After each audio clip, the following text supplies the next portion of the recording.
Welcome, everyone. Happy Thanksgiving to all of our American friends.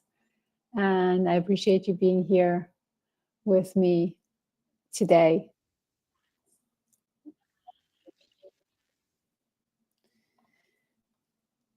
So, today I'm really excited to dig into this comparison focused between Yale and Haas. People look into these two programs and see similar rankings, similar outcomes, and assume they can write basically the same applications for both schools. And we're gonna bust a few myths as it relates to these two programs. And some of those myths actually do cost applicants, really strong applicants, admission because they were not really able to communicate how their values correlate with the school's expectations of what they're looking for from successful candidates. So what we're going to cover today is going to be, like I said, we're going to bust some really persistent myths about these programs. I'm going to talk about what each school actually values in candidates, and I'm going to also talk about cultural differences that matter on campus. And then we're going to talk a little bit about application strategy, although we have videos specifically for each one of these schools. So you can go back to our YouTube channel and watch any of those videos that are specific, school specific, that cover some of the essays. And at the end, I'm going to have, hopefully, a few minutes to discuss some Q&As. Some came in through the registration form, and others hopefully you have live that you can ask directly. So let's get started. So let's start with the myths, I hear consistently. And these myths are coming from really smart, accomplished people who just don't have the inside view of how admissions actually work and what moves the needle in their application. As we all know, there's a lot of information on the internet about what you should do, how you should answer questions. And now with AI, people are using that very liberally in their application. And I do have a podcast that's especially talking about that. So you can also go to our YouTube channel where I was interviewed by GMAC on this specific topic related to AI and essay writing. But let's come back to the myths at these two schools. First myth is Haas and Yale are both top programs with similar outcomes. Yes, both schools place well in consulting and finance, but if you look at the employment report, you see the difference. And we're going to talk a little bit more about that later, but Haas places heavily into technology, about 24% of its class. Yale SOM, much more diversified across consulting, finance, and nonprofit. The way people think about their career coming out of these programs is fundamentally different, and that's what you should be thinking about as you make your selection and put forth your applications. Second myth is they both value leadership. Yes, every MBA program value leadership, but Haas wants students of leadership. They want people who can articulate their leadership principles and show how they're consistently evolving these principles through a variety of experiences. Yale SOM wants mission-driven leaders who think systemically. Those are not the same leadership that both schools look at. Third is West Coast versus East Coast is the main difference between these two schools. This is way too reductive. Yale, yes, location definitely matters for recruiting, of course, but the cultural difference runs much, much deeper than geography. It's about how you think about business, how you collaborate, and what you believe leadership means that makes a huge difference between these two schools. And finally, if I'm competitive for one, I'm competitive for the other one. This one, it's really heartbreaking because I see people get into Haas, ending at Yale, or vice versa all the time. Not because one is harder to get into than the other, but because the selection because the selection for the school selection is different, and the candidates haven't identified those nuances in their application. So let's talk about what these schools actually want. Haas, when it comes to what Haas wants, this kind of comes down to the 4 defining principles. And these are not just marketing copy. These principles are baked into how they evaluate candidates, how they structure the program, and how students interact with each other. So one of those 4 is questioning the status quo. They want people who have the confidence to challenge conventional thinking. But this isn't about a contrarian viewpoint. It's really about being willing to ask, why are we doing things this way?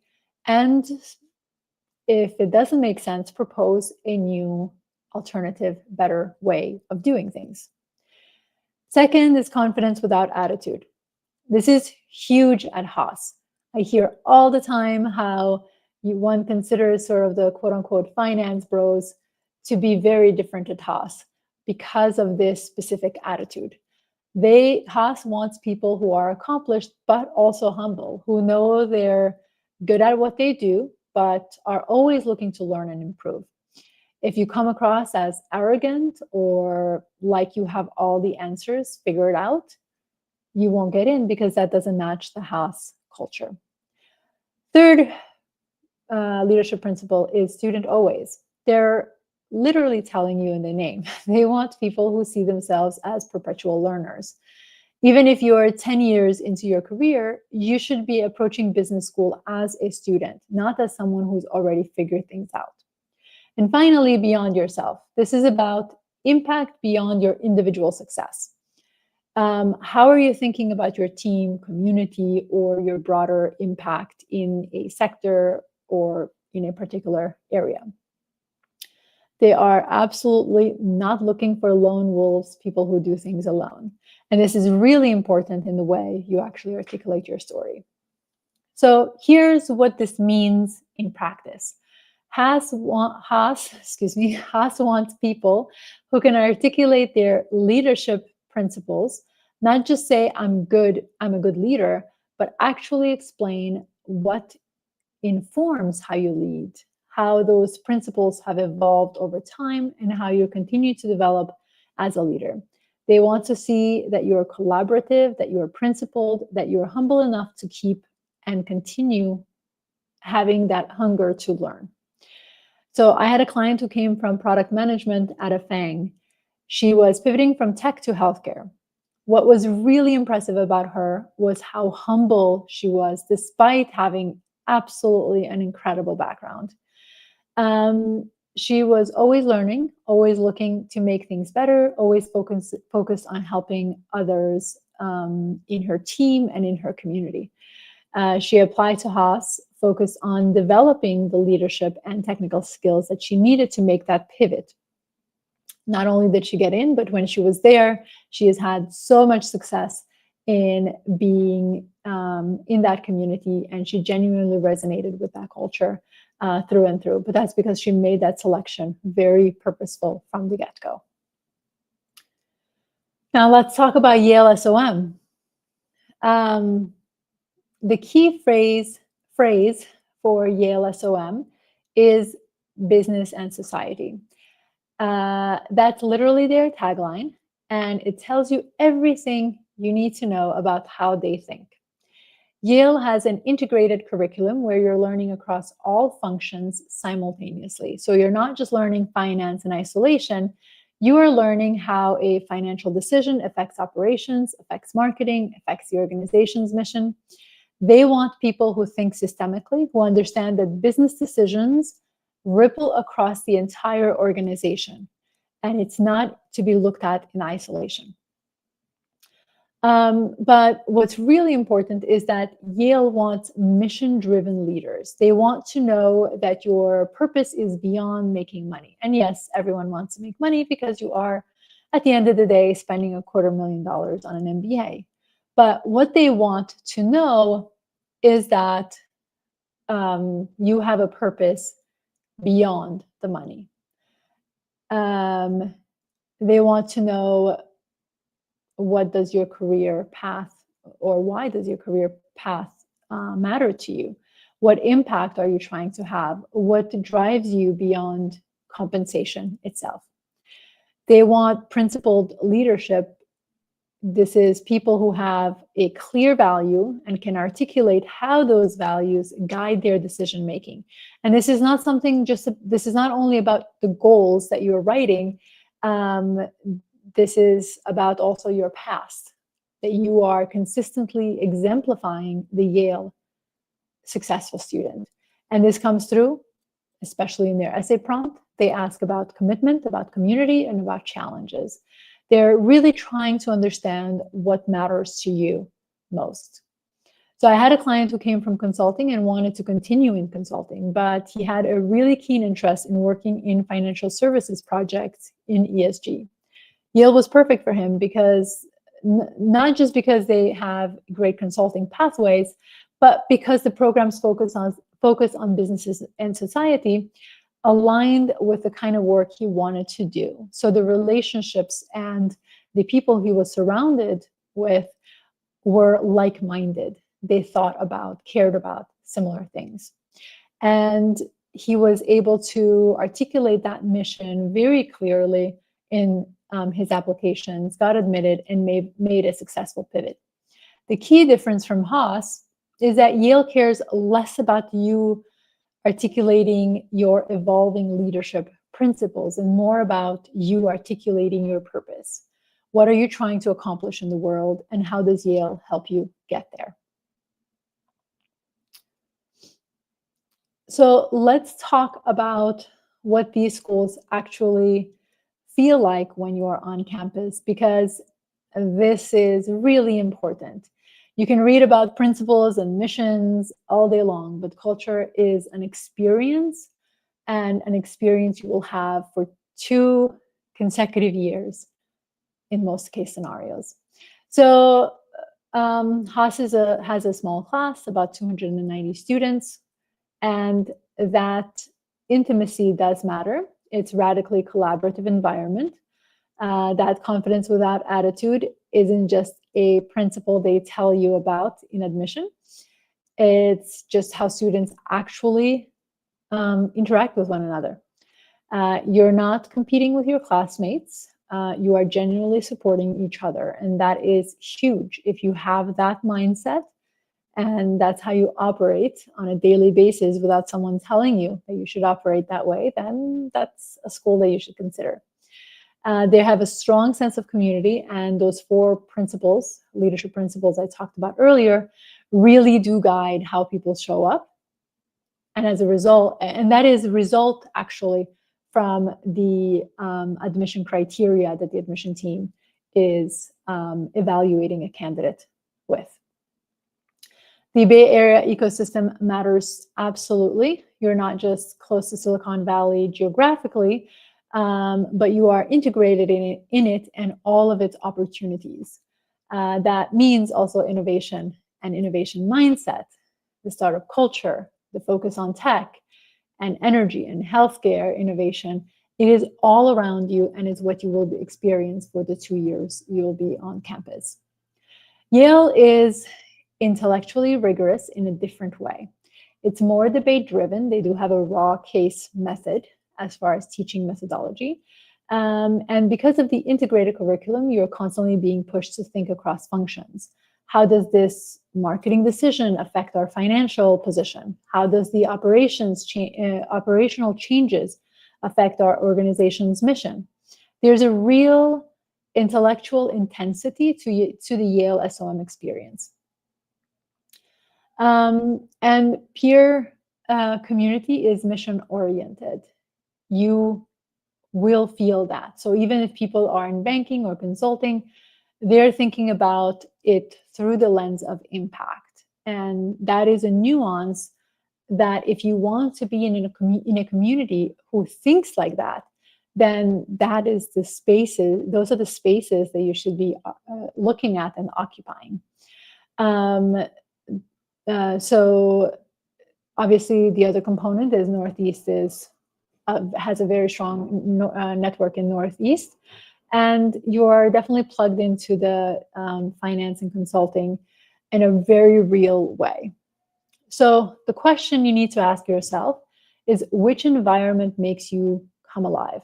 If you thrive in a collaborative, principle-driven environment where leadership development is the core focus of your entire 2 years, Haas may be the place for you. If you thrive in intellectually rigorous, debate-driven environments where you're constantly thinking systemically about business and society, then Yale may be a better place for you.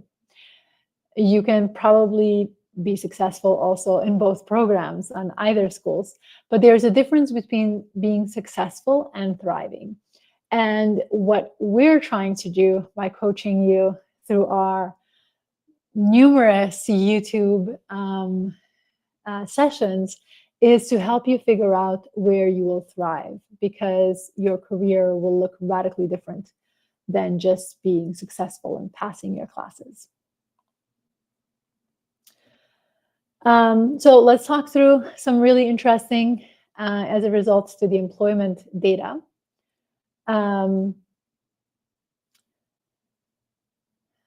At Haas, 24% of the class goes into tech, which is pretty substantial. Another 25% goes into consulting, and about 16% goes into finance. Here, the key is that about 78% of the graduating class stays in the West, mostly California. The Bay Area ecosystem is probably what draws them to Haas, aside from culture. And you're building your network, you're recruiting there, you're staying there, and that's what is driving you to be there to begin with. At Yale SOM, it's flipped a bit. 32% goes into consulting, 26% goes into finance, and only about 10% goes into tech. Geographically, a smaller percentage of people stay in Northeast. The network is concentrated definitely differently. Now, both schools have a median base salary of $160K. The outcomes are strong across both schools, but the path is different. The recruiting ecosystem is different. The type of roles within those functions are also different. So I had a client who came from retail who really cared about social impact and wanted to pivot into tech. But tech from a social impact lens. And as a result, she applied to both Yale and Haas, and got into both, but eventually chose Haas specifically because of the proximity to Silicon Valley and the product space that she was interested in being in. The school's tight integration within the Bay Area tech ecosystem mattered in her decision-making process. So when you're thinking about what you want to do, don't just think about function. Think about where you want to build a network and what kind of companies you want to recruit for, and what kind of ecosystem you want to be embedded in. Now, of course, when you are applying, you're not making all of these final decisions, meaning you're going to apply to only one school. But you are taking all of these elements into consideration as you are narrowing down your list of schools. So let's get a bit tactical here. Let's talk about how you actually apply to these schools differently. Haas has a video essay, which was previously a written essay. And the question had remained the same, which is, what makes you feel alive when you're doing it and why? You have to respond to this within 2 minutes. What they're asking it is, what drives you instinctively? How self-aware are you about what matters to you? And critically, can you be authentic and vulnerable? They, of course, have your resume. They have your essays. what this is asking is to show them who you are, what genuinely makes you come alive. For some people, it's solving complex problems. For others, it's mentoring people. And for others, it's being in the early stage, building something entirely new. The key here is to be genuine. And what they're looking for is to see your personality. They want to see your energy. They want to see that you have actually thought about what matters to you, what makes you tick. And the strategic advice here, whatever you choose, connect it to why you want an MBA and specifically why Haas. If what makes you feel alive is collaborative problem solving, that connects to Haas collaborative culture. If it's continuous learning, student always, you get the idea.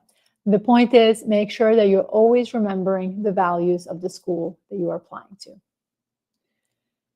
Now, let's shift to the written component of both schools. Yale gives you a choice of 3 prompts: biggest commitment, most meaningful community involvement, or most significant challenge.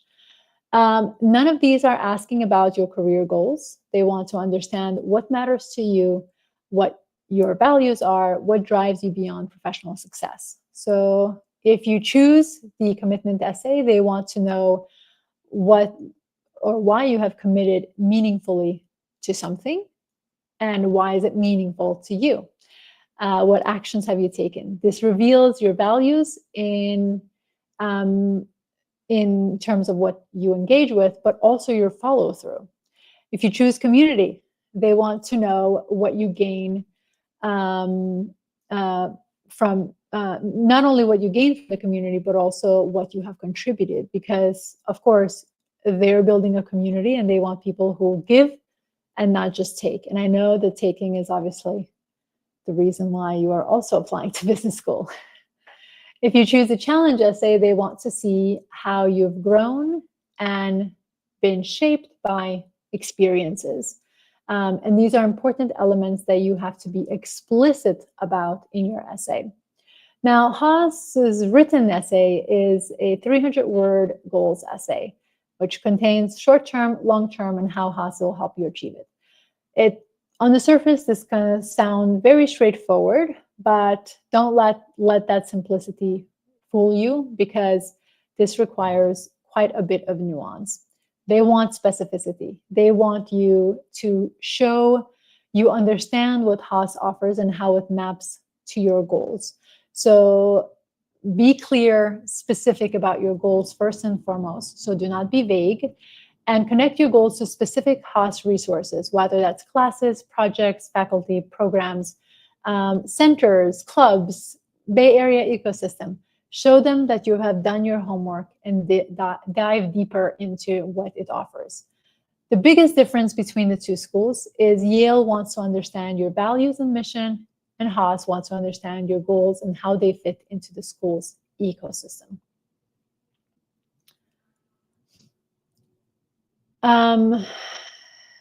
The biggest question is, when should you apply? So round 1 has a slight advantage in admission rates at most schools, including Haas and Yale. So if you're a strong candidate with clear story and you have time to put together an excellent application, always try to apply in round 1. But here's what I see people do wrong all the time, which is rush a mediocre application in round 1 just because of the higher odds, when they could have submitted a much stronger round 2 application. Both schools admit the majority of the class in round 2. You're definitely not going to be at a disadvantage if you wait for round 2. But round 2, you need to have, obviously, a strong profile. And it doesn't really matter when you apply at the end of the day. You have to put in a strong application that is reflective of your strengths and your success.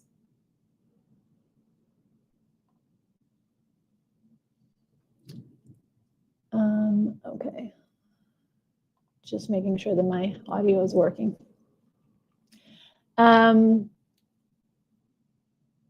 People do apply to schools round 1 and round 2. They apply to them at the same time or stagger them out. But the final sort of statement is choose a round rather that fits you best when you have the strongest application, meaning you have given yourself enough runway to develop truly distinct stories, because quality over speed works every single time. Now, let's wrap this up. You can be a strong candidate for one or the other based on what we've talked about today, or you can be a strong candidate for both. That's okay. Obviously, you should always apply to a number of schools, typically 5 to 6, so you can diversify your application and make sure you have the greatest outcomes across the board. Once that those decisions come out, and for those of you in round 1, we have just about a week or 2 away from decisions, then you can narrow down from there based on outcomes that you have. But you have to remember that your applications have to be different for each school. You cannot write the same essays. You can't tell the same story. You need to position yourself differently because they're selecting for different qualities. And you always have to remember who you're marketing for.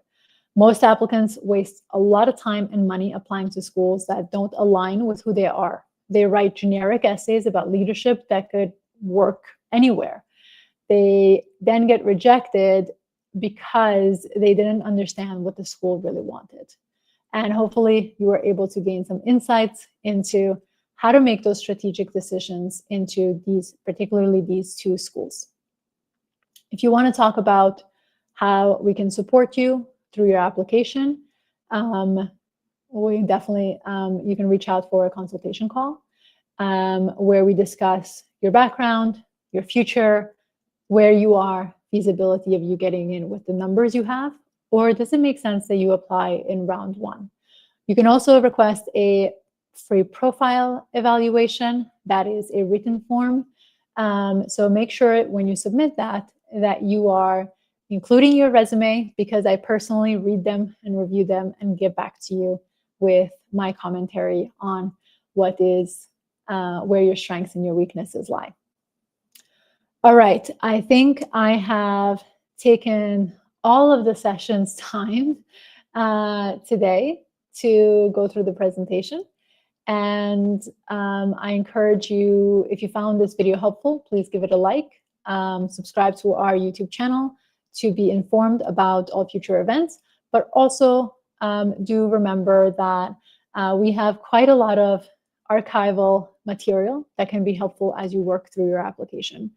You can also join our MBA strategy circle that meets bi-weekly to support, to where you can come and ask questions. We have clients there who are joining us when they are working with someone else and want a second opinion because they value the work and the perspective that we bring based on the information that we share on our website. So thank you again for watching. Next week, we're going to be covering the deferred MBAs. So if you have a sister, a brother, a friend's sibling, or someone along those lines who is looking to apply to the deferred program, which is a program specifically for undergraduates who are looking to secure an MBA program 2 to 4 years before they start, I highly encourage you to ask them to register for this event. It'll give them a lot of insight into what the programs look for and how they position themselves before the deferred application rounds start in April. I will see you next week, and have a happy Thanksgiving to all of those who celebrate. Hi, I'm Susan Barashai, founder of C Admissions. If you'd like to go deeper into MBA strategy, watch the next video here. And if you want more insights on building a standout application, click here to subscribe.